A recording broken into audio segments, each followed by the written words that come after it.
there, Indiana Jones fans. This is Wesatron. Today we're taking a look at the Disney Store exclusive Indiana Jones action figure. This is made in-house by Disney, and I think it came out in around 2007, if I'm not mistaken. I caught wind of this figure from MWCtoys.com maybe a couple years ago, and it's a 6-inch version of Indiana Jones that they produced only for their store. So with the recent acquisition of Lucasfilm by Disney, I thought it prudent to go ahead and take a look at this guy, because I've wanted him for a long time and the price certainly isn't getting any cheaper. So I paid $25 for this from Amazon. The back of the box features a lot of the artwork that you see, like up here. You've got Indy as drawn by the guy who draws the posters. I can't remember his name. I used to know it. If you happen to know his name, go ahead and put it in the comments below and let everyone know. But basically, it's got a lot of great art. There's no cross-sell because it was only a single figure that eventually became a second figure for Temple of Doom. But yeah, this figure looks pretty good. I'm really excited about it, and on the back of the box it said it was originally $11.99. So quite a markup for me, but I mean, I'm 5 years late getting it, so I expected that. So let's get this guy out of package and see what he's like. And here we have Henry Jones Jr. out of packaging. You can see as his base is assembled, it becomes quite large. And I'm going to pull back just a little bit so you can see how big that is. Just spin it a little bit so you can see. It's got quite a lot of dimension to it, which is cool because you know, it's really big. You could pose, you know, smaller figures on there if you wanted to, or additional figures. The downside being that it's going to have a huge footprint on your shelf. So odds are I'll probably disassemble it and put it in a box, which is unfortunate because it is rather cool. Let me pull him off for a second. Now this came in 3 parts, which was this brick here, the base, and these bricks down here. Which these parts were together, and this part you added, and then this part was its own piece, and then you just had to add these little reeds here, these little bamboo pieces. And all of these are still removable. This one actually didn't click down very well, so I imagine that's going to pop off very easily. But I also noticed that parts that were already put together are removable as well, like this brick here. You can take that out. This little stone here is removable. I'm not sure why none of that's glued down. What decision went into that? It doesn't really like affect the piece either way. I'm just curious. It's a little strange. The pillar is very nice. They did a lot of cool design work. You can see a lot of cracks and stuff. The ground is very well textured, very well done. It's nicely painted. You know, there's some nice airbrushing and stuff there. Looks like maybe there was a fire or some kind of just erosion damage or something to discolor the blocks. And you know, they did do a nice wash on the reeds or the bamboo, whatever you want to call it. It looks like bamboo.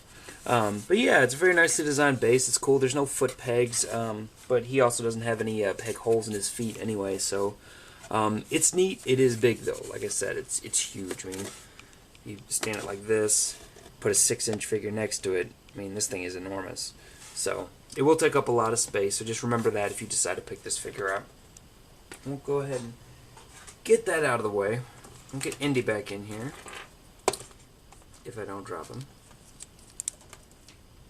And Indy looks pretty good. I gotta say, they did a great job on the sculpt. Harrison Ford has a notoriously difficult likeness to reproduce, and you can ask Hasbro about that because I've been trying to perfect it for 30 years now. But Disney's done a pretty good job here. The head is removable. You can see, you know, it's certainly not perfect. He looks maybe a little more sad than he should be, but overall I think it's a pretty good job. I would almost venture to guess that they used a scan of his face as opposed to actually just sculpting that. They represented the shirt very nicely. You got all the stitching there, his pouch on the side. The leather jacket looks great. It actually looks like, you know, a different material from the rest of the figure. And of course they have stitching there as well.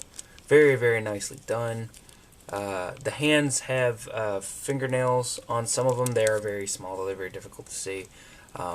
He's got his little pistol pouch here. Pistol pouch, his holster. He's got some kind of stretch marks in the pants where you can see where he's bunched up from his action-y things.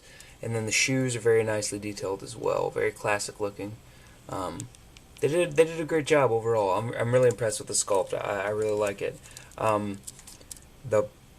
He also comes with several accessories aside from the base, along with the removable hat, which can just sit on his head like that. He comes with his revolver, and it's nicely detailed as well. You know, very simple in design, but obviously quite effective. The journal from The Last Crusade, which ended up being not The Last Crusade, but this was before Crystal Skull, I think, which I don't even remember when year that came out. MWC, Michael Crawford, he identified this as the thing from Lao Tzu, when he gives him the poison and then slides over this, or sets this on the table and says, "It's the antidote to the poison you just drank, Dr. Jones." And so I think that's what that's supposed to be. It's a nice little addition, but I think it's weird that they put that and a sword in before the machete. I kind of grew up with the Temple of Doom personally, because that's just what my family had recorded on VHS, so I always saw him with the machete more than anything else. Machete and a whip. The whip is nice. It's kind of soft, a little bendy and stuff, but it's not gonna like hold poses. It's always gonna fling back to what it was. So no wire in there or anything. And just to show you some quick detail on it, they did make it look like it was leather wraps. Nice little texturing there. So very cool. Now this is all a lot of cool stuff, and the problem with it, of course, because there's always a problem, is that he's not good at holding any of it. For one, the hat does not stay on, and of course it's going to make me look a fool now. The hat, you can kind of stick down on him, but it doesn't want to stay on. So you can get it a little bit to stay on there, but as you can see, it's kind of like down on his eyes a bit, so that's a bit of a bummer, but certainly not a deal breaker, because I'm not going to be moving him a whole lot once he's on the shelf. But the whip in his right hand just sort of hangs out. It doesn't fit in there very well. If I can twist it in there in the first place, you see it just kind of flops around. And falls out. It's not designed to hold it very well. The pistol should also fit in his right hand, and he's even got a separate finger here so that it could fit through the trigger. Unfortunately, the trigger guard was not made big enough to accommodate the finger. You might be able to get it like if you tried pushing it through on this side where you had a lot of clearance or something, but when you try and press it in from the side and get that finger through the trigger guard, it pushes the trigger out to the side. I'm afraid it's going to break it, which may be the only way I can get it into his hand anyway. And unfortunately, Disney did not go the extra mile, or even on par, really. This was an early 6-inch figure for them. I think this was their first in their 6-inch figure series. I'm not positive on that, but I think that's the case, because there's a lot of things wrong with him. But they did not make it to where you could store the pistol in the holster. And even the holster is a very hard plastic, so whenever you move his hips, you got to be careful that that's not going to rip off. I already see white marks on the bottom where I've moved the legs a little, and I'm afraid that is going to tear off over time. So we looked at the journal, sword, and everything else, so that pretty much covers his accessories. And yeah, the antidote can fit between this weird space between his two fingers over here. He's doing this weird 2 fingers up, 2 fingers down thing, which I don't remember that from the movies, if that's supposed to be something specific that I just don't recall, but it's worth mentioning. And this sword also, I didn't mention that, kind of just hangs out. It just falls.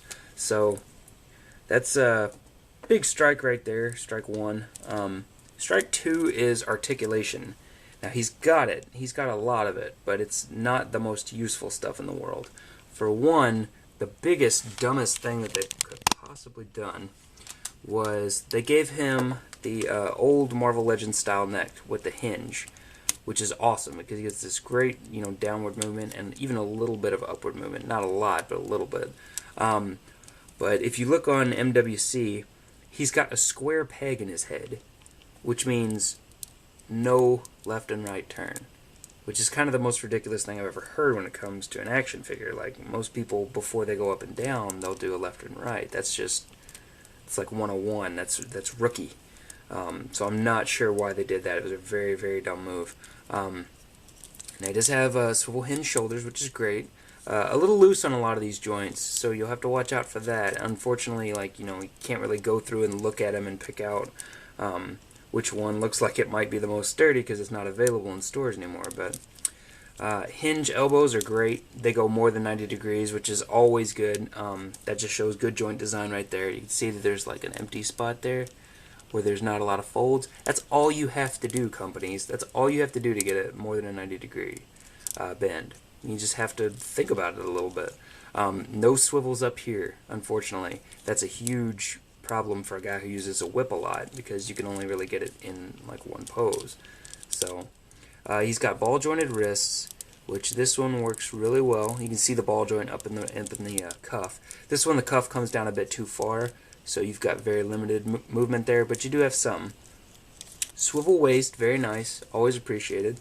And he's got really dumb swivel hinge hips. This is the way Marvel Select used to do it for a minute, where they set the swivel hinge in there at an angle like this, but they didn't put any kind of swivel in the hip. So basically, his leg turns out like a V-cut, and then it's got movement like that, but you can't twist the leg back around so that he can sit flat-footed. So all he can really do is like sit Indian style. He can squat.